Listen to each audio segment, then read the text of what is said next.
हाँ तो जी मैं कहाँ था। तो हमने जो है इन्वायरमेंट में अपना न्यू चैप्टर स्टार्ट किया था, characteristic of sewage, sewage characteristics. उसमें हमने ये पीडीएफ आपको टेलीग्राम पे मिल जाएगी। टेलीग्राम का नाम है इंजीनियर सिविल। ये वाला हमारा चैनल है, इंजीनियर सिविल नाम से चैनल है। इंजीनियर सिविल 786 आप डायल करेंगे, या फिर बार कोड को भी स्कैन कर सकते हैं आप। ठीक है, बार कोड है, और लिंक के डिस्क्रिप्शन, वो वीडियो के डिस्क्रिप्शन में भी मिल जाएगा आपको ये। तो ये हमारी पीडीएफ है पिछले चैप्टर की, पिछले लेक्चर की, सॉरी। पीडीएफ मैंने ही बनाई है, वैसे तो एआई से बनवाई है, बट उसको गाइड तो मैंने ही करा है ना। तो इन्वायरमेंट बट उसी फॉर्मेट में है जिसमें पिछली वीडियो थी, उसी फॉर्मेट में। ठीक है, तो हमने क्या क्या पढ़ लिया था? Composition of sewage, types of solids. ठीक है, ये चित्र हैं इसमें ऑर्गेनिक मैटर्स के। ऑर्गेनिक मैटर्स में जो आप पत्ते देख रहे हैं, इनएक्टिव ऑर्गेनिक मैटर, और ये जो आप छिलके देख रहे हैं सब्जी के, फल के, ये एक्टिव ऑर्गेनिक मैटर हैं। इनऑर्गेनिक मैटर कांच हो गया, सैंड, ग्रेवल। ये देखो ग्रेवल क्या आप दिख रहे हैं, आपको सैंड दिख रहा है, कांच दिख रहा है टूटा हुआ, ये इनऑर्गेनिक मटेरियल सॉलिड्स हैं। ठीक है जी। स्पेसिफिक ग्रेविटी देख ली थी फिर हमने हमारी सीवेज की। Classification based on the solids के अकॉर्डिंग हमने क्लासीफाई कर दिया था अपना सीवेज। ठीक है, measurement of settlements, measurement of settleable solids. Settleable solids को कैसे मेज़र करा था? इमोफ कौन से, इमोफ कौन का ये चित्र दे रखा है यहाँ पे, बड़े पीडीएफ बना रखी है बिल्कुल, है नहीं? तो ये पीडीएफ आपको टेलीग्राम पे मिल जाएगी। इमोफ कौन है ये, इसमें ग्रेजुएशन 50 तक, 1 लीटर तक का इसमें कैपेसिटी, 2 आवर्स तक इसमें जो है अनडिस्टर्ब कंडीशन में इसको रखेंगे। और ये हमारे सभी के एग्जांपल्स हो गए। सस्पेंडेड सॉलिड ऐसे दिखेंगे, कोलाइडल सॉलिड ऐसे घुले हुए, एंड डिसॉल्व सॉलिड्स ऐसे दिखेंगे आपको। ये इसका चित्र है। ये कुछ classification of sewage on the basis of the organic matters quantity. ये इतने इतने हैं, वीक, मीडियम, स्ट्रॉन्ग। ठीक है, फिर ऐसे सीज से रिलेटेड कुछ एमसीक्यूज बना रखे हैं हमने, तो जो पूछे जा सकते हैं, या फिर आप इस चैप्टर का रिवीजन कर सकते हैं अच्छे से। तो ये आप अटैम्प्ट कर सकते हैं, बाकी अब आगे चलते हैं। तो ये पीडीएफ आपको टेलीग्राम पे मिल जाएगी। ठीक है भाई साहब, बढ़िया पीडीएफ है एकदम, अभी फ्री में मिल रही है, मज़े करो। तो आज दूसरा लेक्चर है हमारा, दूसरा लेक्चर स्टार्ट कर लेते हैं। ठीक है जी, बट ठीक। तो दूसरे लेक्चर में क्या पढ़ते हैं आज हम पढ़ लेते हैं कि ऑर्गेनिक मैटर, ऑर्गेनिक मैटर है क्या।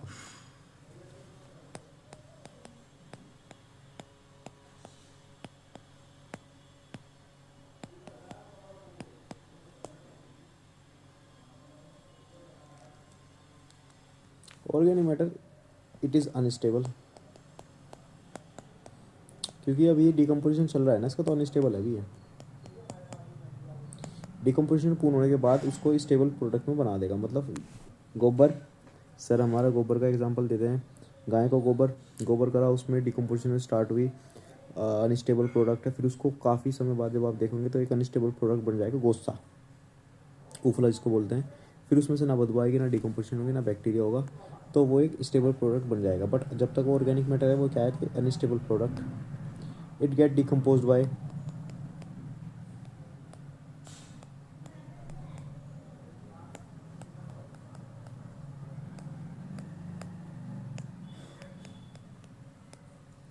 माइक्रो ऑर्गेनिज्म, और माइक्रो ऑर्गेनिजम्स के द्वारा जो है हमारा डिकम्पोज होता है ये। ठीक है जी। Organic matter present bacteria, organic matter में जो है बैक्टीरिया जो डिकम्पोज करते हैं उनको माइक्रो ऑर्गेनिज्म कहते हैं। ठीक है, ये तो बात मैंने बोल के बता दी क्या लिखना। ठीक है, तो माइक्रो ऑर्गेनिज्म देख लेते हैं अब क्या क्या होते हैं।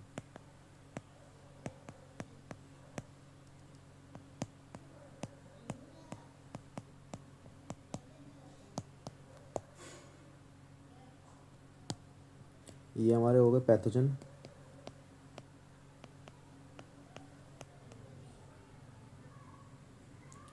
पैथोजन, पैथोजन क्या है? हार्मफुल है। ठीक है, दूसरा हमारा कौन सा हो गया? Non pathogen. क्या बना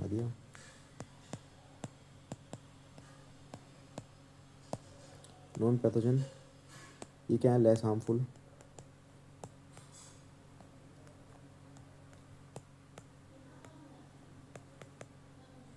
लेस हार्मफुल। दूसरा non pathogen presents more in quantity. Quantity में हमारे जो अधिक होते हैं नॉन पैथोजन ही होते हैं।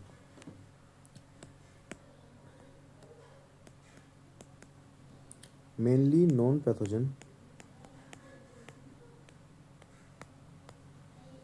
पैथोजन बैक्टीरिया इज, एक टेक्निकल नाम है इनका, सेप्रोपेटिक।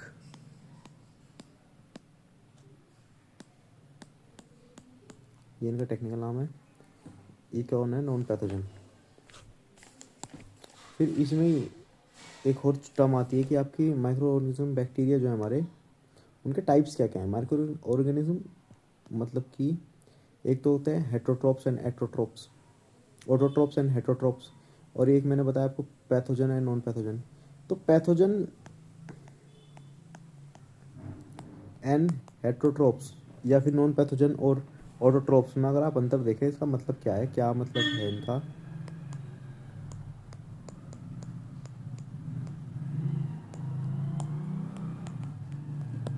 कि डिफरेंस क्या है बेसिकली इनके अंदर। पैथोजन जो है, पैथोजन बैक्टीरिया से कौन सी बीमारी होगी,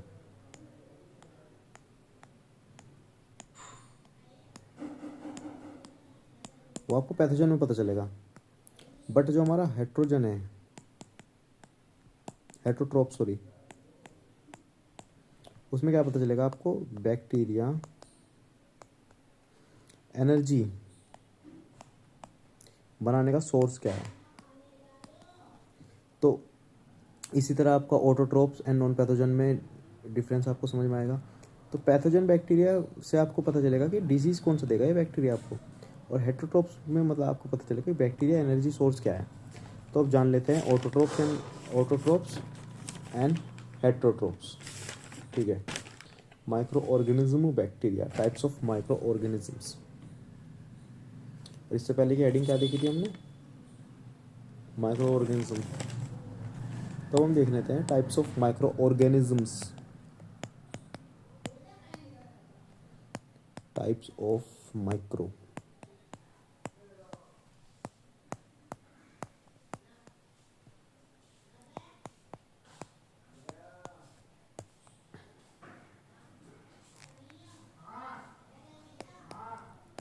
ऑटोट्रोप्स,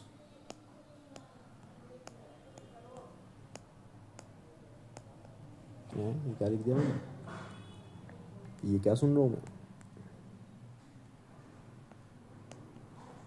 ऑटोट्रोप्स। ये मोस्टली फाउंड करे जाते हैं हमारे ट्रीज के डिकम्पोजिशन के लिए। ट्रीज में जो भी हमारी डिकम्पोजिशन होती है उनमें ऑटोट्रोप्स बैक्टीरिया देखे जाते हैं। फिर हेट्रोट्रोप्स जो हमारा है, ये हमारा सीवेज में देखा जाता है, ये हमारे ऑर्गेनिक मैटर में देखा जाता है। ऑर्गेनिक मैटर तो ट्रीज भी है, बट हमारा सीवेज में मेनली हेट्रोट्रोप्स प्रोसेस होती है। हेट्रोट्रोप्स माइक्रो ऑर्गेनिज्म फाइंड आउट होते हैं सीवेज। और भी एग्जांपल हो सकते हैं इनके। तो सबसे पहले ऑटोट्रोप्स देख लेते हैं।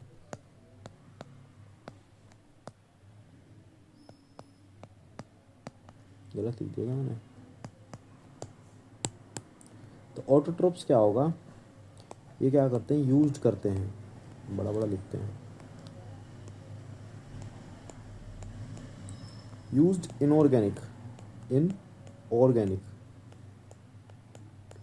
Inorganic carbons to build their cells. मतलब अपने सेल्स को बिल्ड करने के लिए क्या करते हैं, इनऑर्गेनिक मटेरियल्स का यूज़ करते हैं। जैसे कि इनऑर्गेनिक मटेरियल्स हमारे हो गए कार्बन डाइऑक्साइड CO2, दूसरा हमारा होगा HCO3, पता नहीं कौन सी गैस है भाई, मुझे तो पता नहीं। ठीक है, एनर्जी सोर्स क्या है इनके,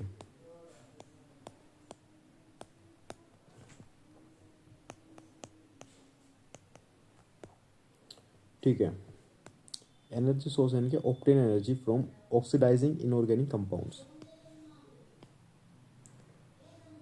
obtain energy from oxidising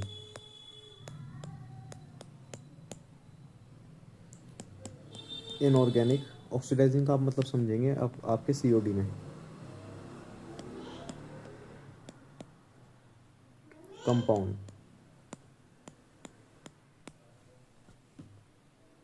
inorganic compounds का ऑक्सीडाइज कर देता है हमारा एनर्जी को गेन करने के लिए। कौन, एट ऑटोट्रोप्स। क्या करता है ये, ammonia, ammonium NH4, inorganic compounds हैं, इनको ऑक्सीडाइजिंग करता है ये। हाइड्रोजन सल्फाइड,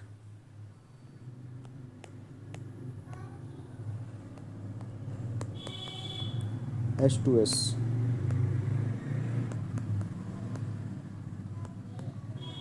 लिंक है नहीं हो रहा मेरा, आयरन, फेरस आयरन। ठीक है, ये एग्जांपल है हमारे इनऑर्गेनिक कंपाउंड्स के। ग्रोथ रेट इनकी जो है,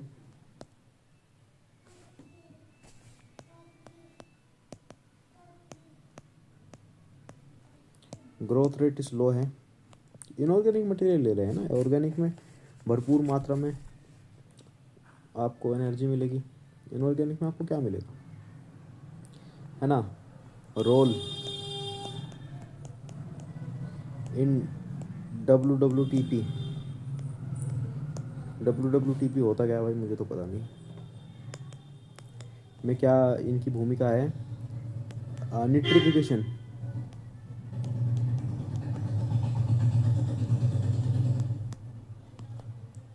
निट्रिफिकेशन में का रोल प्रदान करते हैं हमारे NWWP में।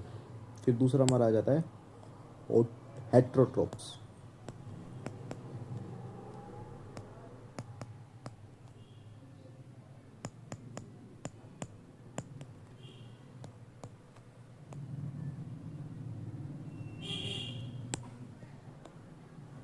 तो यह है सेल्स बिल्ड करने and energy both by organism, organic matter. यह है cells buildup and energy source, both क्या आएंगे, ऑर्गेनिक मैटर्स।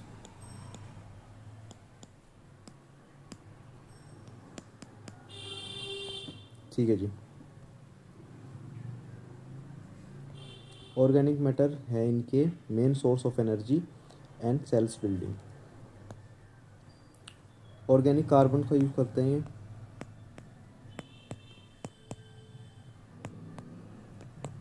जैसे कि हमारा हो गया कार्बन, कार्बोहाइड्रेट्स,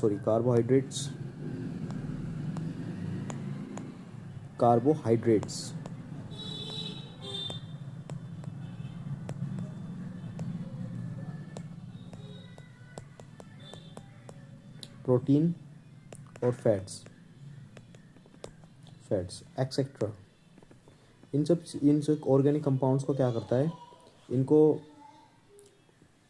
इनसे जो है सेल्स बिल्डअप करता है और क्या करता है ये, अपनी एनर्जी सोर्स है इनके। ठीक है, तो ग्रोथ रेट कैसा है इसका, हेट्रोट्रोप्स का,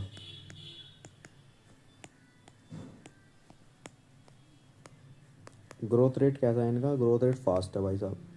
ऑर्गेनिक मैटर है ना, ऑर्गेनिक मैटर में एक्टिव मैटर्स, ऑर्गेनिक मैटर ले रहा है ये। प्रोटीन कहाँ से आ गया यहाँ पे? इनका जो रोल इन WWTP, WWTP देखना पड़ेगा भाई क्या है, मेरे को पता तो है नहीं इसके बारे में। तो WWTP में रोल क्या है इनका? BOD रिमूवल,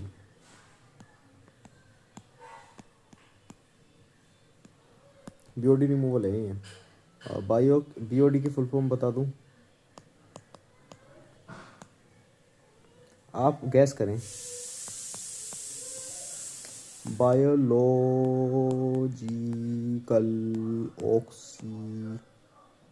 ऑक्सीजन, इसको हटा देते हैं, ऑक्सीजन डिमांड, या फिर biochemical oxygen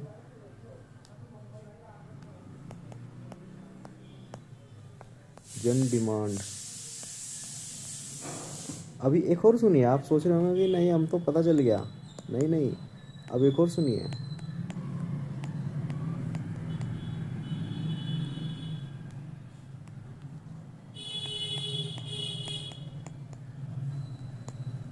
biologically chemical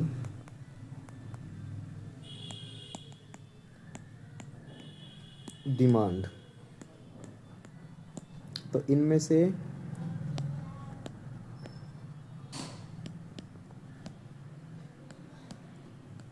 answer क्या है?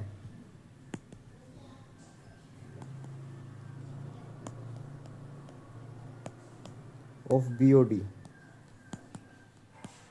क्या है बताइए आप, सोचिए। Biological oxygen demand, biochemical oxygen demand, या बायोलॉजिकली केमिकल ऑक्सीजन डिमांड, क्या है इसका आंसर? इसका आंसर वैसे तो 2 है, ठीक है। बायोकेमिकल ऑक्सीजन डिमांड कहते हैं BOD की फुल फॉर्म को, बट मेरे को ये नहीं पता कि बायो जो हमने लिखा है ये ऐसे, तो बायो ये शॉर्ट फॉर्म में लिखा है क्या बायोलॉजिकली? अभी मेरे को इतना पता नहीं, बट इसका आंसर वैसे तो अभी मैं बताऊँ, इसका आंसर 2 है, बट इसका आंसर शायद 3 भी हो सकता है, क्योंकि बायो डॉट ऐसे शॉर्ट फॉर्म है ना बायोलॉजिकली का, तो ऐसा हो सकता है, बट ये तो बिल्कुल नहीं है। बायोलॉजिकल ऑक्सीजन डिमांड में केमिकल ज़रूर आता है, बायो केमिकल ऑक्सीजन डिमांड होता है हमारा BOD की फुल फॉर्म, ठीक है। तो आज इतना ही रखते हैं यार, ठीक है। बाकी आगे देखेंगे कि हमारे जो ऑर्गेनिक मैटर है उसमें डिकम्पोजिशन कैसे कैसे होती है, प्रोसेस क्या है। आज के लिए इतना ही, बधाई हो।